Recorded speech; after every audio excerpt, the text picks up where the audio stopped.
আল্লাহর রসুল তিন ব্যক্তির উপরে আল্লাহ রসুল বদদুয়া করছেন। কত ব্যক্তির উপর?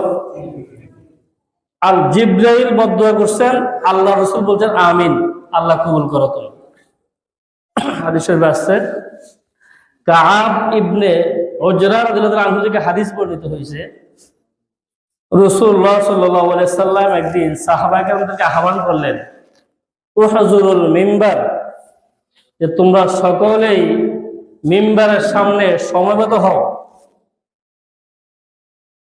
ফাহাজার না, আমরা সকলে উপস্থিত হইলাম। আল্লাহ রসুল মিম্বরে বসলেন, সাহাবা কেরাম সকলকে আহ্বান করলেন যে তোমরা সকলে মিম্বরের নিকটবর্তী হও, সমবেত হও। আল্লাহ রসুল মিম্বরে উঠলেন। হাদিসে আসছে, ফালাম্মা ইরতাকা দারজা, যখন আল্লাহ রসুল প্রথম সিঁড়িতে উঠলেন, প্রথম কদম রাখলেন, তখন তিনি বললেন আমিন। আল্লাহ রসুল কি বললেন? আমিন।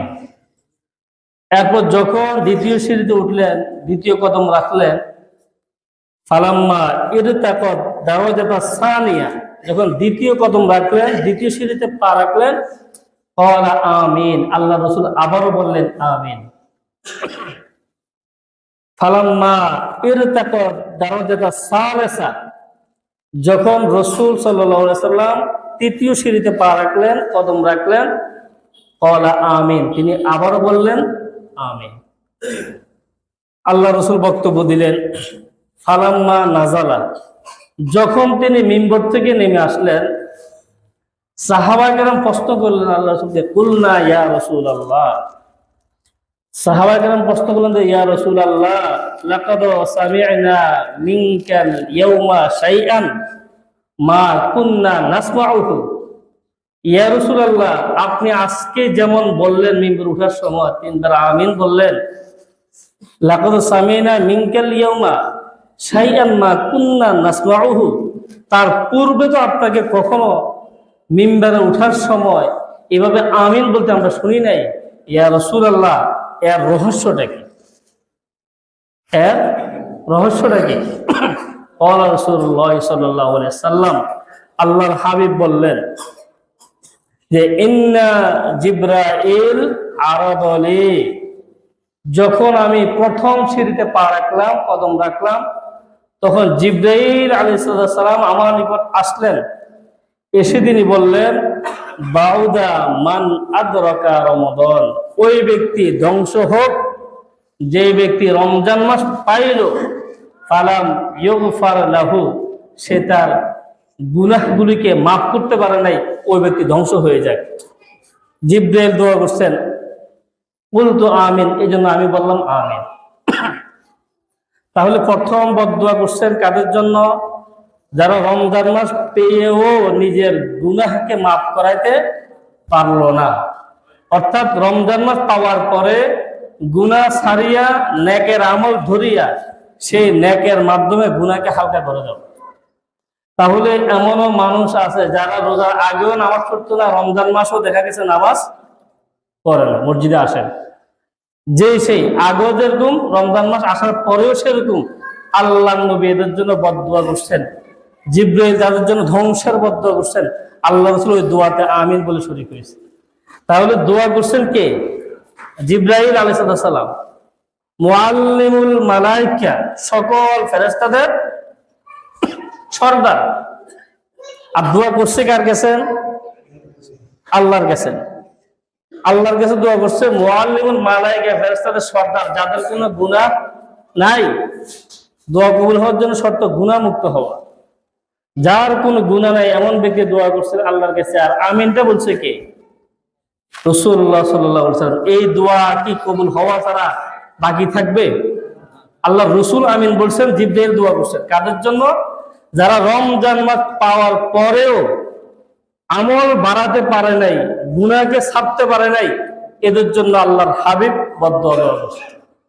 নাম্বার 2, এরপর আল্লাহ রসুল বলেন, যখন আমি দ্বিতীয় সিঁড়িতে পা রাখলাম, কদম রাখলাম, তখন জিবরাইল আলাইহিস সালাম বললেন, ক্বালা জিবরাইল বাউদা মান যুকিরতা ইনদাহু, ওই ব্যক্তি ধ্বংস হয়ে যাক যার নিকট আপনার নাম স্মরণ করা হয়েছে, যার সামনে আপনার নাম নেওয়া হয়েছে, ফালাম ইউসল্লি, ওই ব্যক্তি দুরূদ শরীফ পড়লো না, সেই ব্যক্তি ধ্বংস হয়।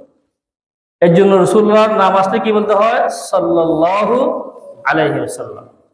যে ব্যক্তি আল্লাহর হাবিবের নাম শোনার পরেও দুরূদ শরীফ পড়লো না, পড়বে না, সে ব্যক্তি ধ্বংস হোক, আল্লাহ রাসূল বদদুয়া করছে। অন্য এক হাদিসে আসছে সবচেয়ে কৃপণ ওই ব্যক্তি যে রাসূল সাল্লাল্লাহু আলাইহি ওয়াসাল্লামের নাম শোনার পরে দুরূদ শরীফ পড়ে না। এখানে একটা মাসালা বলে যে আবার নাহলে ফেরকার মধ্যে পড়ে যাবো আমরা সবাই। দুরুদের মাসালা হচ্ছে দুরুদ জীবনে একবার পড়া ফরজ, জীবনে একবার পড়া। রাসূল সাল্লাল্লাহু আলাইহি ওয়াসাল্লামের নাম শুনলে দুরূদ শরীফ পড়া ওয়াজিব, আর নামাজের মধ্যে দুরূদ পড়া সুন্নাত মুআক্কাদা। বাকি অন্যান্য দুরূদ গুলো হচ্ছে নফল, পড়লাম সওয়াব আছে, না পড়লে গুনাহ নাই। তাহলে রাসূল সাল্লাল্লাহু আলাইহি ওয়াসাল্লামের নাম শুনলে দুরূদ শরীফ পড়ার মাসালা কি? ওয়াজিব। এবার আসেন, একই বৈঠকের মধ্যে যদি বারবার নাম নেওয়া হয় তাহলে প্রথমবার পড়া ওয়াজিব, তারপর পড়া নফল। তাহলে এখন যদি কারো বারবার পড়তে মন না থাকে তাহলে কোনো অসুবিধা নাই, না আবার বিভ্রান্তির মধ্যে পড়ে যাবো, ঝামেলা পড়ে যাবো। একই মজলিসে বারবার নাম নিলে প্রথমবার পড়া ওয়াজিব, তারপরে সে নফল। তাহলে আল্লাহর হাবিব দ্বিতীয় নম্বর বদদুয়া করছেন কার জন্য? দ্বিতীয় নম্বর, এটা তো ফার্স্ট। বাউদা মান যুকিরতা ইনদাহু, যার নিকট আল্লাহর হাবিবের নাম নেওয়া হয়, ফালাম ইউসল্লি, সেই ব্যক্তি দুরূদ শরীফ পড়ে না, সে ধ্বংস। আল্লাহ নবী বলেন কুলতু আমিন, আমি বললাম আমিন, আল্লাহ কবুল করুন। তৃতীয় নম্বর, যখন আমি তৃতীয় সিঁড়িতে পা রাখলাম, তৃতীয় কদম রাখলাম মিম্বরে, তখন জিবরাইল বললেন বাউদা মান আদরাকা আওয়াইহি কিবারা আও আহাদুহুমা, ওই ব্যক্তি ধ্বংস হোক যে ব্যক্তি তার বৃদ্ধ মাতা পিতাকে জীবিত অবস্থায় পাইল, অথবা আও আহাদুহুমা, অথবা যে কোনো একজনকে জীবিত পাইল। ফালাম ইদখিলাহুল জান্নাহ, ওই ব্যক্তি মা বাবার খেদমত করে জান্নাতটা কামাই করতে পারে নাই, সে ব্যক্তি ধ্বংস হয়ে যাক। আল্লাহ হাবিব বলেন কুলতু আমিন, আমি বললাম আমিন। তাহলে আমরা কি বুঝলাম? তিন ব্যক্তির উপর আল্লাহর হাবিবের বদদুয়া, জিবরাইলের বদদুয়া। আর জিবরাইল কিছু বলে না আল্লাহর হুকুম ছাড়া, তাহলে আল্লাহ এটার সাথে একমত। তিন ব্যক্তির উপরে বদদুয়া। প্রথম যে ব্যক্তি রমজান মাস পাওয়ার পরে গুনাহ মাফ করতে পারল না, অর্থাৎ আগে যে ছিল রমজান আসার পরেও সেই পরিবর্তন নেই যার মধ্যে। রমজান তো মানুষকে পরিবর্তন করবে, বাকি 11 মাস কিভাবে জীবন যাপন করবে তার প্রশিক্ষণ শালা হচ্ছে রমজান মাস, 1 মাস প্রশিক্ষণ করতে হবে। দ্বিতীয় নম্বর বদদুয়া করলেন যে আল্লাহর হাবিবের নাম শোনার পর দুরূদ শরীফ পড়ে না। তৃতীয় নম্বর, যারা বৃদ্ধ অবস্থায় মা বাবা অথবা যে কোনো একজন জীবিত আছেন, পাইছেন জান্নাত কামাই করতে পারলাম না বা পারি নাই, ওই ব্যক্তির আল্লাহর হাবিবের বদদুয়া। অতএব যারা মা বাবার খেদমত করে না বা অবহেলা করে তারা যে ধ্বংস হবে এতে কোনো সন্দেহ নাই, যেহেতু রাসূল বদদুয়া করছেন। এই জন্য রমজান মাস আসতেছে, পরিকল্পনা করেন আগের থেকে এই মাসে কিভাবে কাটাবো, একটা রুটিন করে 5 ওয়াক্ত নামাজের, কিছুক্ষণ জিকিরের, তেলাওয়াতের, অন্যান্য কাজ তো করতে হবে স্বাভাবিক। একটা পরিকল্পনা করেন রমজান মাসের, কারণ একটা কথা আছে the plan is the half of work. সুন্দর একটা পরিকল্পনা কাজের অর্ধেক হয়ে যায়। সুন্দর একটা যদি পরিকল্পনা করতে পারেন তাহলে ওই কাজটা মোটামুটি অর্ধেক এখানে শেষ হয়ে গেছে। আর পরিকল্পনা না থাকলে সারাদিন কাজ করলে গন্তব্য পৌঁছা যায়। এই জন্য রমজান মাস খুব গুরুত্বপূর্ণ একটা মাস, ইবাদতের মাস, গুনাহ মাফ করা এবার মাস, জান্নাতে যাওয়ার, জাহান্নাম থেকে মুক্তির মাস এই রমজান মাস।